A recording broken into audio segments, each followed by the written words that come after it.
NewsNation has team coverage this morning. Our Kellie Meyer is live at the White House. We start with NewsNation's Tom Dempsey tracking Iran's response. So, Tom, good morning. Iran already launching a massive fleet of drones toward Tel Aviv. Yeah, that's right. Good morning from Washington, D.C., Kelly. Look, one of the biggest things to keep an eye on right now is what sort of response could we see from Iran in the wake of these Israeli strikes. In fact, earlier this morning, Iran's supreme leader vowing harsh retaliation. And in a speech this morning, Iran's own president echoing those words as well. So as it stands right now, the Israeli military has intercepted hundreds of drones that targeted Israel. The Israeli Air Force also released videos showing planes getting ready to take off and deal with these drones and intercepting drones launched from Iran.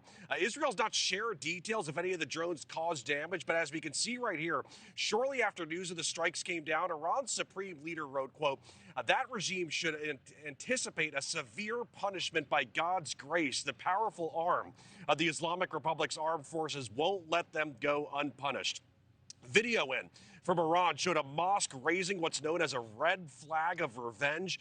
Crowds also gathered in Iran's capital, holding a rally calling for retaliation against Israel. We're getting more updates as well as the damage inflicted against the Iranian military, bringing some heavy costs. NewsNation has confirmed that the strikes killed the chief of staff for Iran's armed forces, Major General Mohammad Hossein Bagheri, as well as General Hossein Salami, the head of the Iranian Revolutionary Guard, which serves as a paramilitary force and controls Iran's ballistic missiles. General Salami came to power 6 years ago, and since then he issued all sorts of threats against Israel and the United States.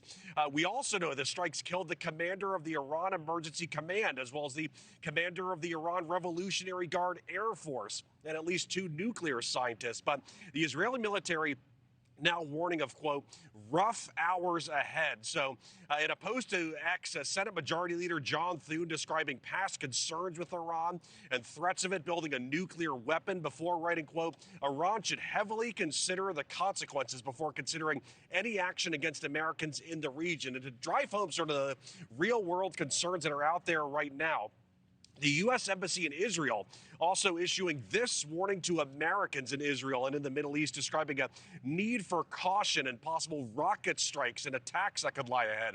The embassy writing, quote, the security environment is complex and can change quickly. We also know the Israeli Defense Ministry's office issued a warning to literally everyone in Israel to stay in protected spaces because of this concern over what Iran could do in response to the strikes. Kelly? Yeah, that's the big question right now. All right, Tom Dempsey, thank you. And we head out now to NewsNation's Kellie Meyer, live from the White House with the very latest there. Kellie, good morning. Yeah, good morning. About an hour from now, President Donald Trump is set to convene his National Security Council. Inside that room is expected to be his vice president by his side, the Secretary of State Marco Rubio, as well as his Defense Secretary Pete Hegseth, as they talk about the next steps here and where they go from here, as the president, even on the campaign trail, promised peace in the region, in the Middle East. And now they are focused with what's happening right now, as Tom just laid out. Now, we know the president is set to speak with Israel's Prime Minister Benjamin Netanyahu sometime today. This is his latest post on Truth Social. He was up in the early morning hours posting on Truth Social about this.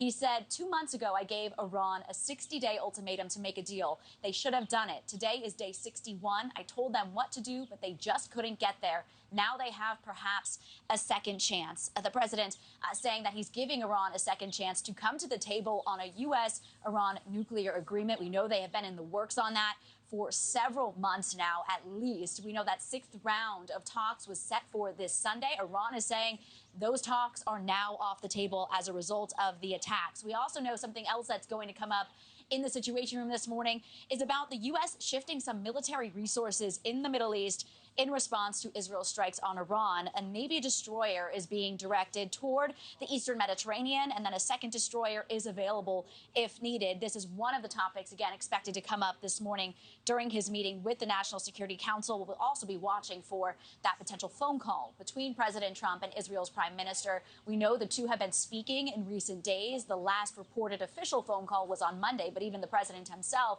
has said that the two have spoken as early as yesterday. The president said this was no surprise, but that the U.S. had no involvement, though he is saying that the strikes were very successful. Thank you for watching. Subscribe below and download our NewsNation app right now on your phone, and you will get fact-based, unbiased news for all Americans.